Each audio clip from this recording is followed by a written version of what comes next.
रे तू उदाराचा राव, विठ्ठलाय तू उदाराचा राव, विठ्ठला तू जीव जगाचा या, विठ्ठला तू जीव जगाचा या, विठ्ठला रे तू उदाराची राशी, विठ्ठला रे तू उदाराची राशी, विठ्ठला तुझ पासी सकळ सिद्धी, विठ्ठला तुझ पाशी सकळ सिद्धी, विठ्ठला रे तुझे नाम बहु गोड, विठ्ठला रे तुझे नाम बहु गोड, विठ्ठला तू कोड पुरविसी, विठ्ठला तू गोड पुरविसी, विठ्ठला रे तुझे श्रीमुख चांगले, विठ्ठला रे तुझे श्रीमुख चांगले, विठ्ठला लागले ध्यानमणी, विठ्ठला लागले ध्यानमणी, विठ्ठला रे वाचे बोलावं रस, विठ्ठला रे वाचे बोलावं रस, विठ्ठला रे सोस घेतला जिरे, विठ्ठला रे सोस घेतला जिरे, विठ्ठला रे तू उदाराची राशी, विठ्ठला रे तू उदाराची राशी, विठ्ठला तुझ पासी सकळ सिद्धी, विठ्ठला तुझ पाशी सकळ सिद्धी, विठ्ठला रे शोक करीतसे तुका, विठ्ठला रे शोक करीतसे तुका, विठ्ठला तू एका धड करी, विठ्ठला तू एका जड करी, विठ्ठला रे तू उदाराची राशी, विठ्ठला रे तू उदाराची राशी, विठ्ठला तुझ पासी सकळ सिद्धी, विठ्ठला तुझ पाशी सकळ सिद्धी. प्रस्तुत प्राप्त प्रसंगी सेवेसाठी निवडलेला अभंग दररोजच्या पाठातील जगद्गुरु तुकोबांच्या गाथ्यातील देवळीकरांच्या प्रमाणे 319व्या क्रमांकाचा आपला अभंग चालू आहे. अभंगाचं तिसरं चरण चालू आहे. विठ्ठला रे तुझे नाव बहु आणि गोड असून काय तू कोड पुरविशी, पुढच्या तुकड्यात उत्तरार्धात वर्णने तुझं नाम गोड आहे, तू कोड पूर्ण करणार आहेस, पुरविशी नाम पूर्ण करणारा, असा त्याचा अर्थ आहे. आता ते विठ्ठलाचं नाव गोड आहे, पण का लोक घेत नाही, तर त्याचं ते अनेक कारण आहेत. आणि घेतलंही तरी नाम भगवंताचं ते गोड लागत नाही आपल्याला, आणि गोड लागत नाही म्हणूनच नामस्मरणामध्ये खंडन पडतंय आपलं. इतर आपल्याला गोड लागते इतर बाता, म्हणून त्या बाता करतो आणि भगवंताचं नाम आपण सोडून देतो. मग ते काय, आता ते रोग झाले, मुखात रोग आहे आणि म्हणून ते मग ते गोड लागत नाही. मग कोणता रोग आहे, हे रोग आहे. भगवंताचं नामस्मरण करून हे अपराध वजा झाले पाहिजे. हे अपराध वजा झाले आणि मग तुम्ही बघा भगवंताचं नाम गोड आहे की नाही हे तुम्हाला कळेल. हो, आणि नाम उद्धार करतं की नाही, अन्य साधना करण्याची गरज नाही. सांगितलं नाम अर्थवादात्मक नाही. अर्थवादात्मक नाही याचा अर्थ तो होतो की नामस्मरणाची महती सांगण्यासाठी बाकीच्या साधनाचा निषेध केलेला आहे, असे काही लोक म्हणतात. पण ते म्हणणं चुकीचं आहे. म्हणून काय काय म्हणजे अर्थवाद, नामनिर्थवाद म्हणजे नाम अर्थवादात्मक आहे असा भ्रम होणे, हे नामस्मरणातला काय आहे, अपराध आहे महाराज, अपराध आहे. म्हणून सांगितलं तुम्हाला कात्यायन श्लोक, कात्यायन संहितेतला तो श्लोक सांगितला.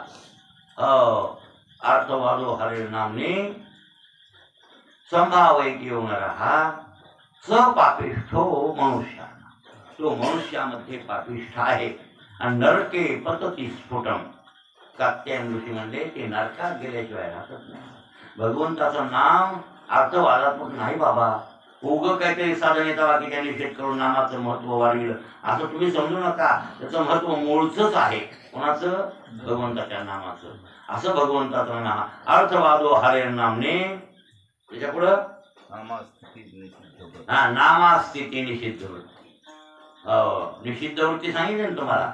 आपियाचं पान करू नये, नामधारकान आपियाचं पान कळलं, दारू पिऊ नये, मांस खाऊ नये, लगडा वाटला पाय भारी होईल तेवढा पवित्र वागावा. हॉटेलचं इतर असं काही कोणतं घाण पदार्थ कुठले या मंगळ असे खाऊ नये. हे मला काय व्हायला, मी नामस्मरण घेतो ते आणि काय नाही मला होते, नामस्मरण घेतल्यावर पट्ट्यावरील पाप जळून जातात, मग थोडं पाप केलं तर काय व्हायले, असं तुम्ही समजू नका, असं करू नका.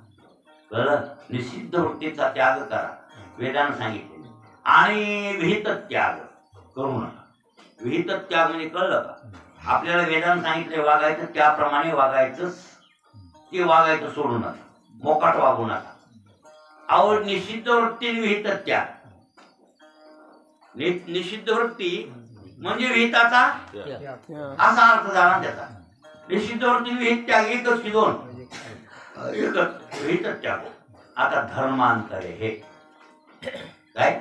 धर्मांतरे. तुम्ही ज्या धर्मात आहेत त्या धर्माचं अनुकरण करा आणि दुसऱ्या धर्माचं अनुकरण करणं गुन्हा आहे. ते गुन्हा तुम्ही करू नका. आपल्या धर्मासोबत वागा. आपला धर्म श्रेष्ठ आहे. त्याच्यासाठी ज्ञानेश्वरांना असं सांगावं लागलं बरं काय, आपुलीच जननी तर कुरूप जरी झाली. आपली आई बाळकाला कुरूप जरी असली, कुरूप म्हणजे कळलं का? नक्की आहे, शंभरी आहे, चिपटी आहे, अशी जरी असेल तर तीच त्या लेकराला चांगली का दुसऱ्याची चांगली? हेर ज्या पराविया रंबे होणी बरविया, काय करावे त्या बाळक येते. दुसऱ्याच्या माया रंबे होऊन चांगल्या येतात, सुंदर येतात, चांगले आहेत, तरी पण त्या जन्मदात्या लेकराला ती चिपडीच बरी की नाही? लक्षात आलं की नाही भाऊ? बोल. हे माऊली किती हुशारपणानं बोलतात बघा ना. आपुलीच वनिता कुरूप जरी झाली भोगिता तीची भली. वनिता कुरूप जरी झाली अरे बाबा, आपली बायको कशी बी असू का, होय, काळी असो, शेंबडी असो, नक्की असो, ती आपलीच भोगण्यामध्ये परमार्थ आणि दुसरी बायको भोगण्यात न करावं. तसा आपला धर्म हे पटवून देण्यासाठी एवढ्या ओव्याचा खर्च करावा लागलाय. कोणला? माऊलीला. हो महाराज, काय सांगावं तुम्हाला, किती माऊली गोड बोलतात ते. पानिया होनी बहुवे, पानिया बहुनी बहुवे, तुपी गुण किर आघवे, तुपी गुण किर आघवे, परी विना काय होणे असणे जेत. हा, तर माशाला काय हो? बरोबर आहे महाराज. ते इतके दृष्टांत काय यावं लागले माऊलीला? त्याच्यामुळं हे पटविण्यामुळं. अरे बाबा, पाण्यातल्या माशाला पाण्यापेक्षा तुपात गुण जास्त येत. तूप भारी का पाणी भारी? तूप भारी. हा, पौष्टिक आहे तूप, हे खरंय हो. तर माशाला काय उपयोगाचं? तुपात मासा टाकला त्या म्हणले काही नाही, पाण्यात राहण्यापेक्षा तुपाच्या अवजात राहाय नाही, मरून जात. त्याला काय भाव ती तूप? त्याला मग पाणीच भरत. त्याप्रमाणे आपला स्वधर्मच आपल्याला बरा, दुसऱ्याचा काय करावा? लक्षात आलं की नाही? म्हणून महाराज आपल्या स्वधर्मानं वागलं पाहिजे. स्वधर्मे निधन श्रेया परधर्मो भयावह, असं भगवंतांनी भगवद्गीतेत सांगितले.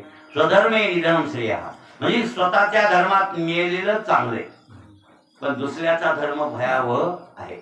आणि म्हणून मागाच्या लोकांना विरायनं सुद्धा आपला धर्म सोडला का? नाही सोडला. शूद्रागरची आगवी, हा, का शूद्रागरची आगवी, शूद्रा घरी आगवी, पक्वान्य आहे ती बरवी, पक्वानी आहे ती बरवी, ती काय सेवा, ती तुझे काय सेवावी दुर्बळ जरी झाला. कसा धर्म चांगला नाही, मग आपला धर्म चांगला आहे काही नाही हो, दुसऱ्याचा धर्म चांगला आहे. आपला धर्म, मग आपला धर्म चांगला आहे, स्वतःचा धर्म चांगला आहे. स्वतःच्या धर्मात मिळेल तरी श्रेय हे कळालं त्या विरायला बी. मुरारबाजी सारख्यांना रामायणामध्ये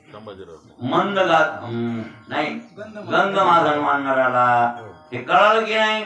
बरेच काही वीर होऊन गेले महाराज युद्धात, पण ज्या पक्षाचा आहे त्याच पक्षाचा मी म्हणेल, दुसऱ्याचा नाही म्हणले, असे ते वाजले. बरं कसा ते शिवाजी महाराजांचा वीर हुशार होता, दुसरा शिवाजी म्हणत होते त्यालाच कसं डोस कसं कळत कोणाच ठाऊक. त्यानं स्वीकारला होता दुसरा धर्म. कोणी? नेताजी पालकर. उगाच महाराज का बोलले, महाराज का बोलले. मी महाराज चुकले भीत नव्हती म्हणून. नेताजी पालकर म्हणजे दुसरा शिवाजी म्हणत होते, दुसरा नंतर घालत होते. कोणला? नेताजी आला की औरंगजेबाचा कोणताही जरी सुभेदार असेल थर करायचा. नेताजी 500 माणसं असू द्यायचे, त्यांना आपले 5000 असू द्या, तरी ते नेताजी ऐकत नाही, अशी धास्ती होती. म्हणला इस्लाम लोक. दुसरा शिवाजी म्हणल्या जात होता. दुसरा शिवाजी महाराज इतकं भेव वाटत होतं त्या लोकांना. इतका खतरावीर कोण? नेताजी पार्क, उजवा हात.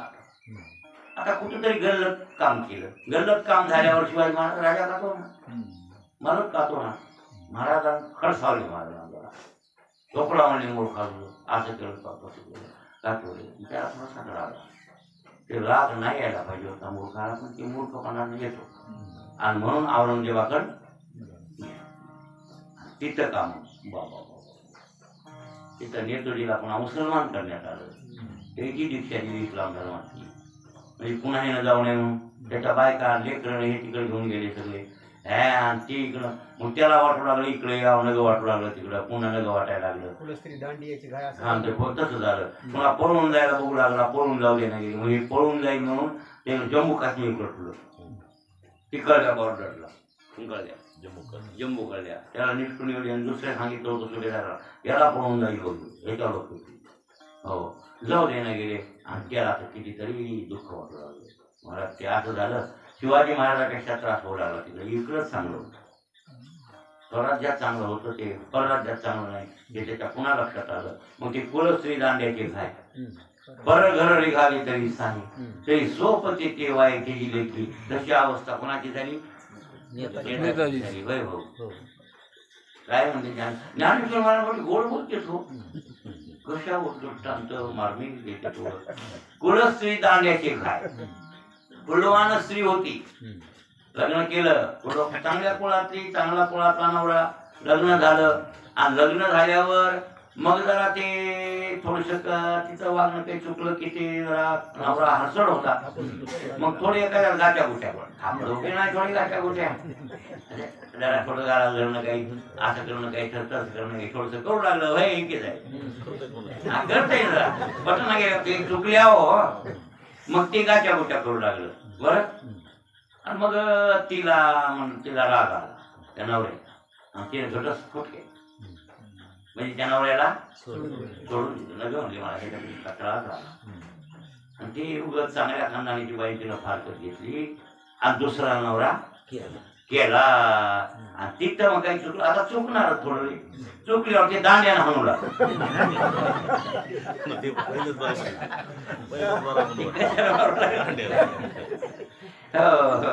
मग हेच पहिला नवरा सोडला ते बरा होता की नाही. ज्ञानेश्वर महाराज म्हणजे कुलश्री दांड्याचे घाय, पर घर निघाली तरी साहे, तरी सोपती ते वाईट. विनाकारण पहिला नवरा सोडला, बाई भ्रष्टाचार झाला. दुसरा नवरा करणं पाप आहे, चांगलं नाही. ते पाप आहे घडलं आणि दांडकी खायची पाळी आणि तसं कोणाला झालं? नेताजीला झालं. आणि मग नेताजी काही लाख लपडे करून पळून निष्ठून आला आणि शिवाजी महाराज येऊन धड धड धड धड धड चुकलं म्हणला महाराज, अपराध केला बेकार. स्वराज्यावर चाल करून एवढा उडाला त्यांच्याकडून म्हणल्यावर बेकार झालं महाराज. नेताजी काय बेकार झालं नाही. जरी झालं तुला पश्चाताप महाराज, तरी तुला मी घेतो. तो आपले माणसं आपल्याकडे आले तर मी त्याचा त्याग करणार. आम्ही कातवलो का चुकलं होतं तो म्हणून, आणि चुकीबद्दल कातवलंच पाहिजे तर तुम्ही नीट वागताल ना. नाही तर तुमच्यात मनासारखं म्हणजे तुम्ही वाटून कोण तुझा राज्याचं. म्हणून मी कातवलो नाही. मला कळालं, आता माझ्या लक्षात आलं, पण मला धर्मात यायला आहे का वाव. आता मुसलमान झालोय ना. अरे अल्लाह हुकबर म्हणाय लोका हिमया पाळी आली. आता मला धर्म ब्राह्मणाला विचारून त्याला धर्मात प्रायश्चित्त येऊ.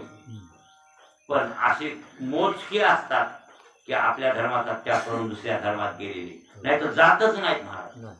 आपला धर्म आपल्यासाठी चांगला आहे आणि आपल्या धर्माप्रमाणे वागलं पाहिजे महाराज. म्हणून अनेक धर्म विभ्रांता असा भागवतकार सुद्धा नसावा असं भागवताचं वर्णन आहे. मग आपण विठ्ठलाचे उपासक आहे बरोबर आहे. मग तुळशीला पाणी घालावं, पंढरीची वारी एकादश धरावी, सकाळी ज्ञानेश्वरी. आता एवढं करणाऱ्या माणसाला दुसरं कोण आणखीन करायची काय गरज आहे? नाही गरज आहे का? पाठी सोमवार पावेन बेले शिलिंगा धावे, काय गरज आहे? काय एकादशीच्या दिवशी जेतुळा पडवा अमासी, जेतुळाची नागाची पंचमीच्या दिवशी पाठी सोमवार पावे बेले लिंगा धावे ऐसा एकला चागवे जोगावी करी ऐसा अखंड भजन करी उगान एक क्षणभरी ती अवघेन गावतवारी अहिवदेशी. बर शैव धर्मात सुद्धा सांगितलेले शिवाची दीक्षा घेतली एकदा रुद्राक्षाची माळ गळ्यात घातली दंडात रुद्राक्ष किती माळेत रुद्राक्ष किती बरं काय मनगटात रुद्राक्ष किती शेडीत रुद्राक्ष किती गंध कसा लावावा ते पुंड लक्षात आलं की नाही ते विभूती कशी लावावी 2 बोटीला विजय भारी पुन्हा 1 बोट असं वळायचं हे असं सगळं काही विधान आणि ही अशी शैव दीक्षा घेत. मग शैव दीक्षा घेतल्यावर जर दुसऱ्या धर्मात पुन्हा प्रवेश करेल तर तिथला ते भवी सांगितलं ते बी त्यांना मान्य नाही ना.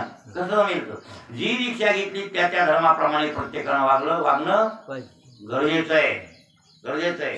हा मी शिवलामृताचे हे सांगत त्या पोत्या लहानपणी सांगितलं की नाही अरे बरं सांगितलं तुम्ही होते तर किती घरी बरे धनगरवाड्या सांगितलं हा शिरकीन दादाच्या आपल्या शिरकीन माच्या मराळाच्या महारणबाईच्या भागवत मराळाच्या मग सांगितल्या पण विभूतीचा खरा ठेवलेला मी म्हणतो मला नाही लाव तिकडे लोकांना मी वारकरी मुका मला लाव विभूती नाही माझं ते दीक्षा माझी दीक्षा कोणती ऊर्ध्वकुंड भात ऊर्ध्वकुंड गळा तुळशी मात ऊर्ध्वकुंड भात आणि कापे कळे कळतंय आम्ही बरोबर आहे की नाही. गोपीचंदन उठी तुळशीच्या माळा हर वेगळी ती गळा टाळ मृदंगाई पुष्पांचा वर्ष अनुपम्य सुख सोहळा असा आम्ही वैष्णव दीक्षेनं वागणार. मग आमची दीक्षा आम्हाला चांगली आमचा धर्म आम्हाला चांगला आहे दुसऱ्याच्या धर्मात आम्ही अनुकरण करणार नाही. आणि इतकं पटवून देऊ आम्ही की महादेव आणि विष्णू या दोन्हीत काही फरक नाही. तुम्हाला सांगितलं मागं सांगितलं ह्याच्यातच गेलं नाही अपराधापैकी. आता धन कोणता शेषेवर भेद त्याच्या सांगितलं शिव आणि विष्णू 2 नाही आहेत 1 आहे. असं आमच्या दृष्टीसमोर असेल असं वृत्तीत असेल हे खरं आहे. पण शारीरिक प्रमाणे आणि जे काही धर्म आहे त्या धर्माची आम्ही दीक्षा नाही घेतली. आम्ही हेच धर्माची दीक्षा घेतली त्याप्रमाणे आम्ही वागणार असं असायला पाहिजे. म्हणून भागवतात असं वर्णन आहे भागवत सांगण्यासाठी भागवतकार अनेक धर्म विभ्रांता नसावा. तुम्ही बघा बरं भागवताच्या महात्म्यामध्ये पाहिजे 6 अध्याय तुम्हाला काढा आहे भागवतात भागवत सांगायचं का त्यानं तो वैष्णव असला पाहिजे. कोण असला पाहिजे भागवतकार वैष्णव त्याच्या घरात तुळशीची माळा असली पाहिजे ऊर्ध्वकुंड असला पाहिजे तुळशीला पाणी घालीत असलेला असला पाहिजे विष्णूचा उपासक असलेला असा वैष्णवी दीक्षेतला ब्राह्मण असेल तर त्याच्या मुखानं भागवत ऐकावं. जर दुसऱ्या दीक्षेतला असेल तर त्यानं भागवत सांगू बी नाही आणि सांगत असेल तर त्यानं भागवत त्याच्या मुखातून भागवत ऐकू नये. आहे का नाही भागवतात बघा हे झाकून ठेवतात लोक झाकून ठेवतात. कधी कोणाचाही उपासक बनते कोण्या देवाचा उपासक बनायची तयारी या लोकांची काही विचार नाही यांना. हो कोणत्या धर्माचं अनुकरण करायची तयारी पैसे मिळाले का कोण्या देवाचा उदो चालू झाला यांचा. नाही नाही नाही असं नसायला पाहिजे. असं केलं तर नामस्मरणाचा 10 अपराधाचा 1 अपराध झाला. हो काय वेत त्याग होई धर्मांतरे धर्मांतर म्हणजे दुसऱ्या धर्माचं आंतरधर्माचं आचरण करणं चांगलं नाही. अन्य धर्माचं आचरण करणं चांगलं नाही. आपल्या धर्माप्रमाणे आपण वागलं पाहिजे. मग तिथं जीव गेला तरी हरकत नाही. जे काय आपला सुधर्म सुरू वाढू हो देखोनी केला जरी कडू तरी मोक्ष सुरू वाढू अंतरला की मोक्ष सुरू वाढू अंतरला की. आपल्या धर्म जर सोडून दुसऱ्या धर्माचं आचरण करणार कारण तुम्ही जर केलं तर मोक्षासारखं फळ तुम्हाला मिळणार नाही मिळत भाऊ. त्याच्यासाठी आपल्या धर्माप्रमाणे वागावं लागतं वैष्णव दीक्षेप्रमाणे वागावं लागतं. कुठेही गेलं तर हरकत नाही पण त्या धर्माचं अनुकरण नाही करायचं अजिबात नाही करायचं आपल्या धर्मानं वागायचं. हे विसरता कामा नये बरं हे विसरता कामा नये. भगवान शंकराचं मंदिर आहे दर्शन जरूर घ्या. आणि विष्णू पांडुरंग आपले महादेव आणि विष्णू एक आहे. याच्या खांद्यावर ते घेतले विठोने श्री धरीला कैलास राणा दयाचे गुणकारे ध्याना. आमचे रामदास स्वामी म्हणजे महादेवाच्या डोसक्या पांडुरंगाच्या डोसक्या महादेवाची पिंड नाही का कोणी बघितले का महापूजा करताना तुम्ही बघितली का महापूजा केली नाही तुम्ही बघितली का ची सांग बामण दाखविते सांगते ते. डोक्यावर पिंड आहे आणि ज्याच्या डोक्यावर पिंड नाही ते विठ्ठलाची मूर्ती मान्य नाही. म्हणून तो मूर्ती घेताना या सगळ्या गोष्टी बघायला ध्वज वजर पाहिजे, अंकुर पाहिजे, इथं कानोबाचा खड्डा, इथं सलांशन, डोक्यावर पिंड आणि नासाचं दृष्टी, डोळे झाकलेले असा पण आणि अशी मूर्ती आणि याच्या पायातून जन्मलेली गंगा महादेवाच्या डोक्यावर होय. आणि म्हणून एक एकाचे हृदय गोडी साखरेचे ठाई. ठाई असं आहे. आता एक म्हणून जरी तुम्ही महादेवाला विचारान ते एक समजलं तरी दीक्षा सैव नाही घेतली तुम्ही. तुमचा गुरु कोणे खानदानीचा आहे? वैष्णव परंपरेचा. बरं काय दोन वंश असतात, एक विद्यावंश एक मांस वंश म्हणजे औरस वंश. दोन वंश आहेत मानतात. आपलं हे मड जन्मलं हे मांस वंश. कोण्या खानदानी जन्मलं? जयपाल. ज्या खानदानी जन्मलं हे मड, मड म्हणजे हे मांस, मांसाचा पुतळा आहे, हा मांसाचा पुतळा आहे नाही. ज्या खानदानी जन्मला त्या खानदानीचं नाव सांगणे ह्या मड्याला धरून योग्य उचित आहे. हे मड जयपाल आहे, त्या खानदानी जन्मल्यामुळं ते ठीक आहे. पण दुसरा जर आपण एखाद्या गुरुची दीक्षा घेतली तर ते विद्यावंश झाला. कोणता वंश? मग आमचा कोणता वंश? आम्ही बघ साखरे. कोणत्या वंशातले? आमचा संप्रदाय कोणता? नाथ. ज्ञानोबारायांचा संप्रदाय जे ते साखऱ्यांचा संप्रदाय नाथ आहे. मग नाथ संप्रदायाचे, मग नाथ संप्रदायाची दीक्षा घेतली, मग त्या दीक्षेप्रमाणे आम्ही वागावं. मग आमची वैष्णवी दीक्षा आणि खरी नाथ संप्रदायाची दीक्षा तर सैव आहे. जुन्या काळात निवृत्तीनाथांच्या अगोदर ही दीक्षा कोणती आहे? शैव दीक्षा आहे.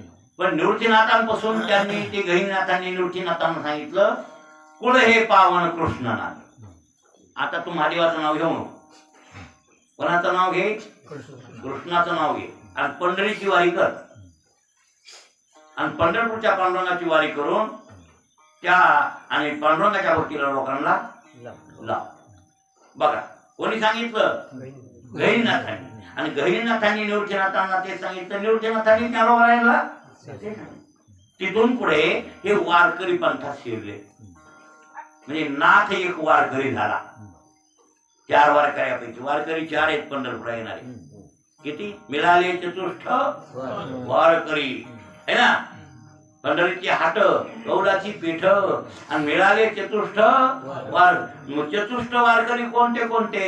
नाथ, प्रकाश, चैतन्य, आनंद. 4 संप्रदाय. 4 संप्रदाय मिळून एक वारकरी संप्रदाय. नाथ संप्रदाय ज्ञानोबारायांचा, चैतन्य संप्रदाय तुकोबारायांचा, आनंद संप्रदाय बरं काय कबीर महाराजांनी, रामानंद स्वामी इत्यादी, सेना महाराज, पण आनंद साम्राज्याचे लोक आहेत. आणि एकनाथ महाराज प्रकाश संप्रदायाचे, त्यांचा प्रकाश संप्रदाय. हे 4 संप्रदाय मिळून एक वारकरी संप्रदाय. मग आपण वारकरी दीक्षा घेतली असेल, वारकरी महाराज आपण लक्षात आलं तर त्या दीक्षेप्रमाणे वागणं, दुसऱ्या धर्माचं अनुकरण न करणं, या अशा प्रकारचं वागलं की नाम म्हणजे धर्मासारखं वागलं आपल्या की नामस्मरणाचा अपराध होत नाही. आणि या धर्मात असून तुम्ही दुसऱ्या धर्माचं अनुकरण करू लागले आणि दुसऱ्या धर्माचा भ्रम तुम्हाला झाला असेल तर नामस्मरणाचा अपराध झाला. लक्षात आलं? वेद त्यागो ही धर्मांतरे. आता शेवटचं टोक राहिलं नाही काय? साम्यम नाम नियते शिवस्य हरेर नाम अपराधा दश.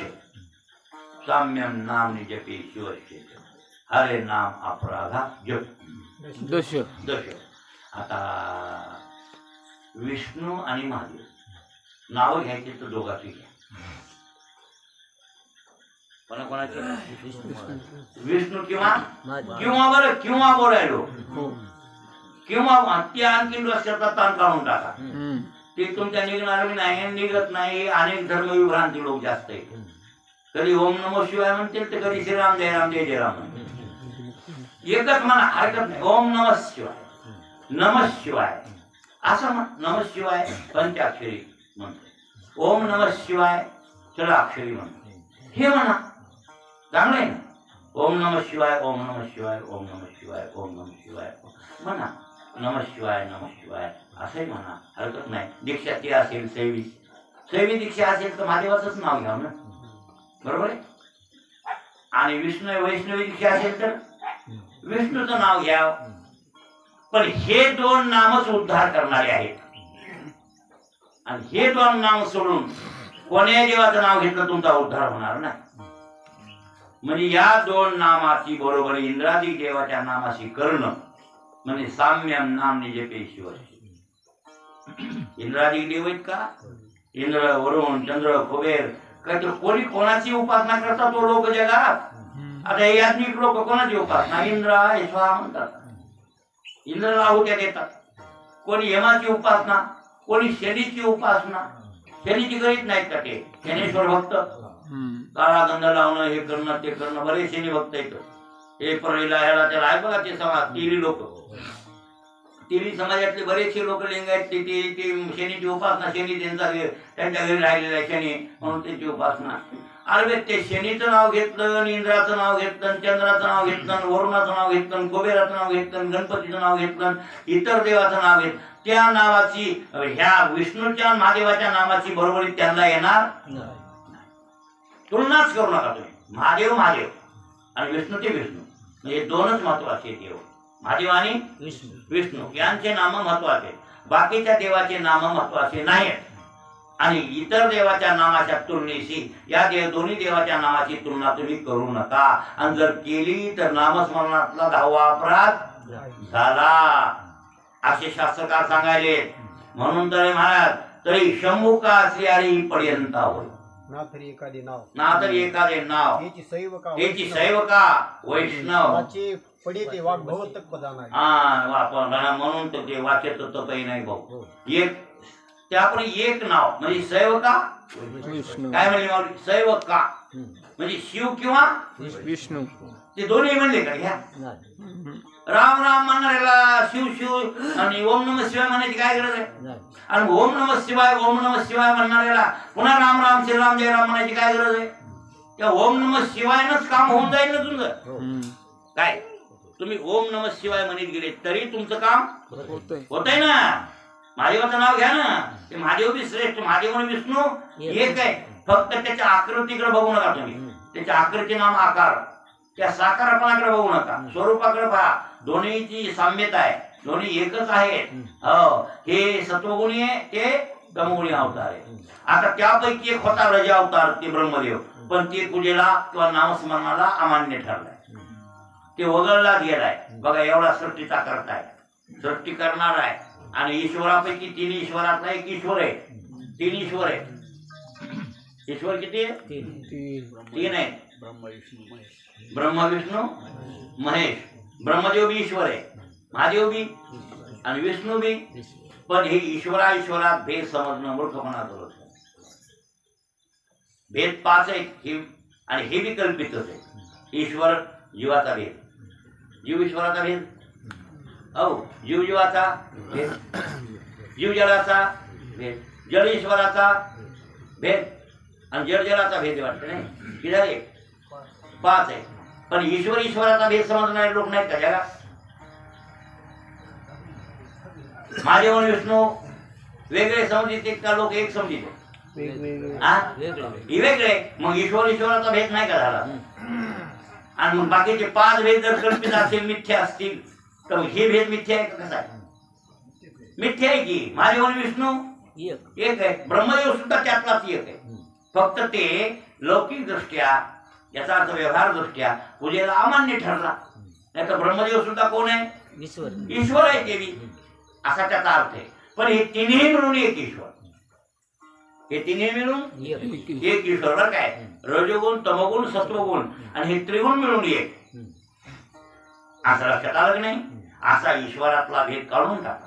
महादेव विष्णू वेगळे हे डोक्यातून तुम्ही काढून टाका, वजा करा. फक्त महाराज तिन्ही देव जैसे कसे म्हणले? तिन्ही देव जैसे माऊलीला म्हणले ते परब्रह्मीचे तसे जगी सूर्य जैसे प्रकाश. मग ते ब्रह्मा विष्णू महेश महादेव हे माऊली निवृत्तीनाथून सोपान काका बोलले ते होते. परब्रह्मीचे ठसे कोण नाही म्हणले? मग निवृत्तीनाथ, ज्ञानोबा, सोपान काका परब्रह्मीचे ठसे. तिन्ही देव जैसे परब्रह्मीचे ठसे. मान्य आहे ना, हे 3 देव परमनंट जसे. मग महादेवाचा अवतार कोण? निवृत्तीनाथ. विष्णूचा अवतार कोण? माऊली. आणि ब्रह्मदेवाचा अवतार कोण? सोपान काका. मग तिने ईश्वरच आहेत ना. मग ईश्वरात भेद कुठं समजा माहिती आम्ही म्हणायचो आम्ही. निवृत्तीनाथ आणि माऊली 2 नका म्हणून. माऊली निवृत्तीनाथ 2 का 1 आहेत? एकच आहे किंवा येणे. ते सदाशिवाचा अवतार आणि हे विष्णूचा अवतार, हे 2 एक आहेत.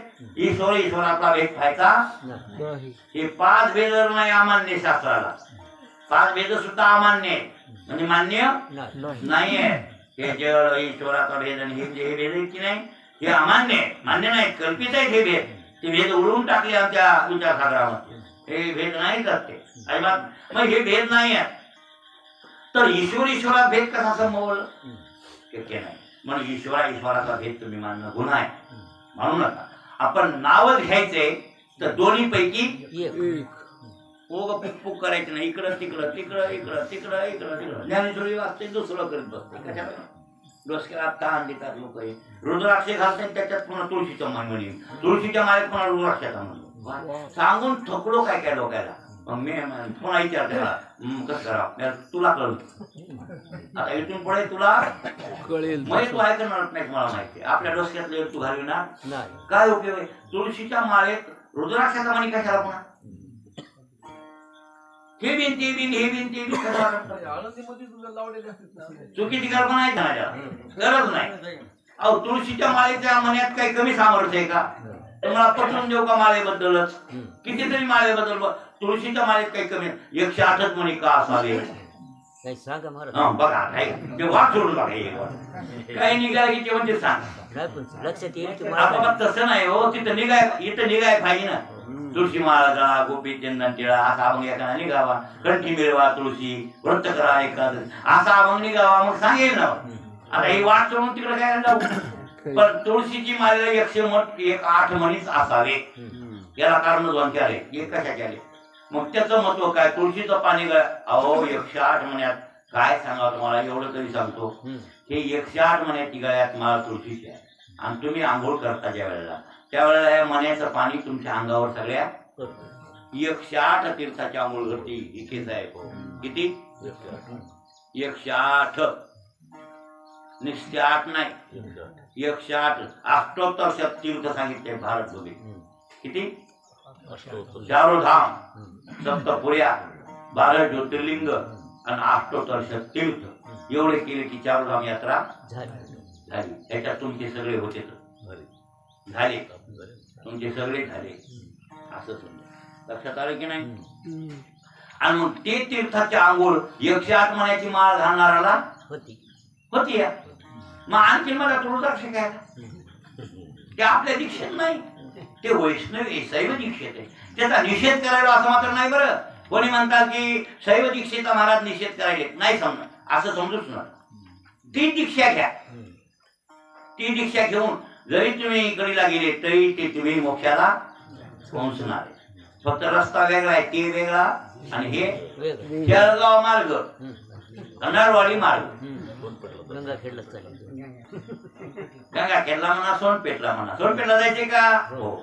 मग शेळगाव मार्गाची गाडी किंवा नरवाडी मार्गी गाडी, दोन्ही गाड्या कुठं आल्या? सोनपेठला. मग आपल्याला मतलब सोनपेठला जायचं. पण इकडं तिकडं तिकडं इकडं तिकडं सुपर चालतात ना. काय सुपर? काय सुपर गाडीत बसवत आपल्याला सुपर चालतात. तुमचे टंगडे शेळगावला चालले, नरवडला यायले, शेळगावला चालले, नरवडला यायले. सोनपेठ गवसत आहे. त्याच्यात गेला मुंबईला गेला की नाही वेळ? कुठे गेल्या? गेलं म्हणून शेळगावला. तिथं लोक म्हणले नाही नाही नाही नाही, तिकडून आत्ता गाडी होती हो तुम्हाला नवानवला आले कुणाला ते पटविलं त्याला. कोणी तिथल्या स्टँडवरल्या माणसानं पटविलं तुम्हाला आत्ता गाडी होती. कुठं? अरे नरवडला. तर ही निघून पुन्हा तिकडे गेले. म्हणजे ह्याच्यात काय झाला? तुमचा वेळेचा वेळ झाला, म्हणजे वेळेचा खर्च झाला. आणि वेळेचा वेळ होऊन 15 सोनपेठ लवकर पडलं. तसं होतंय बघा. तसं मोक्ष लवकर गवसत नाही. नाही मोक्ष गवसिण्यासाठी नारवाडीचा रस्ता झाला.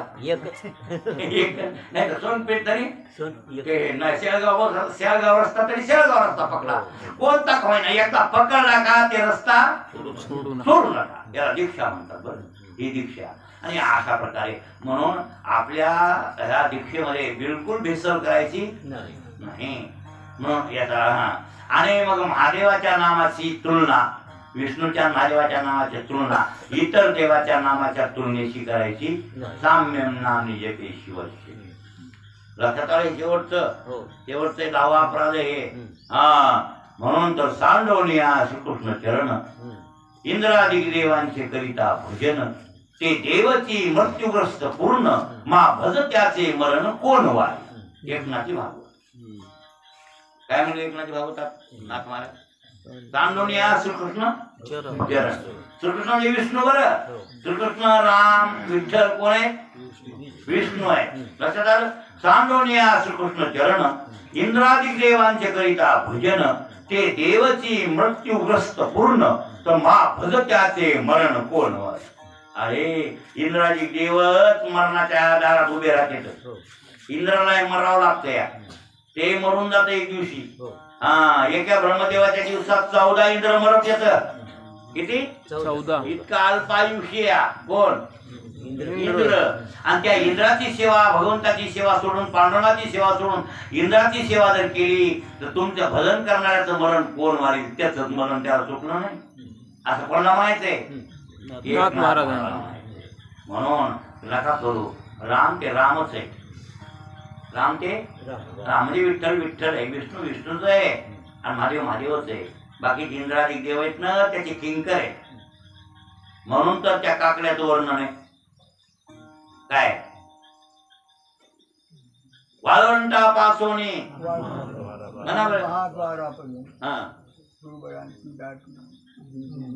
त्याच्या पुढे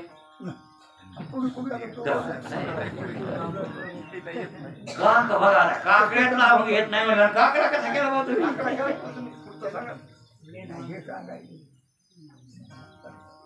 काय? वाळवंटापासून महाद्वारापर्यंत सुरवराची मांदी उभे सुख संकारिक नारद कुंभार भक्तांच्या पोटी गवाडा आलो नेमकं पाहते. मग 33 सुरवरांची मांदी म्हणजे 33 फूट जेवारी नाही काय. वाळवंटापासून रांग लागली म्हणले काकड्याला. पाया पडाय पांडुरंगाच्या यायले कुठून पुंडलिकरायापासून ह्या दाटवा झालाय 33 कोटी देव पांडुरंगाच्या दर्शनाने वाळवंटापासून महाद्वारापर्यंत. आणि सुरवराची मांदी उभे म्हणजे सार्वभौम आहे. कोण? पांडुरंग. लक्षात आलं का? विष्णू सार्वभौम आहे, पांडुरंग म्हणजे विष्णू आहे. म्हणून या देवाच्या विष्णूच्या महादेवाच्या नामाची बरोबरी दुसऱ्या देवाच्या नामाशी करू नका. साम्यम नाम जपे शिवस्य. तर हरेर नाम अपराधा 10. हे 10 अपराध नामस्मरणाचे तुम्ही वजा करा. आणि हे वजा करून नाम घ्या. तुम्हाला जर नाही गोड वाटलं तर मग मुखातला रोग आधी काढावा लागेल. मग दूध गोड आहे का हे बघावं. मुखातला रोग जर नाही निघा तर दुधाते म्हणे कडू विख. दुधाते म्हणे कडू विख. त्याला दूध कडू लागते. तसं आपल्याला नामस्मरण तितकं गोड लागत नाही, आवडत नाही. पण इथं तुकाराम महाराजांच्या मुखात रोग नव्हता म्हणून विठ्ठला रे तुझे नाम बघू गोड. आता उद्या बघू विचार. विठ्ठला तू कोड पुरविश. विठ्ठल कोड पुरविते म्हणे नाही. कोड. लाडपूर. हा कोड म्हणजे लाडपूर.